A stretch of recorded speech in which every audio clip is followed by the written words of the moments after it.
மாப்பிள்ளை வெடி. இது வந்து பார்த்தீங்கன்னா ஒன்று கையோட சைஸுக்கு இருக்கு. மொத்தம் செம்ம மொத்தமாக இருக்கு. நீங்களே பாருங்க. இது வந்து நமக்கு ஃப்ரீயாக கொடுத்தது. இவ்வளோ வெடி வாங்கினதுக்காக நமக்கு அந்த வந்து ஃப்ரீயாக கொடுத்தது.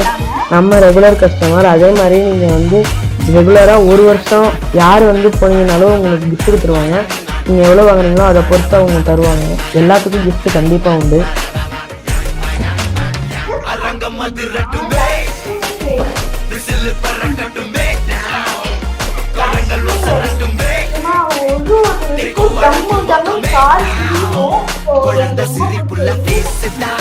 அடுத்து பார்த்தீங்கன்னா கலர் ஸ்மோக். கலர் ஸ்மோக் வந்து இதில் 3 பீஸ் இருக்கும். 3 பீஸ் நாங்கள் 3 பேரும் இருக்கும்.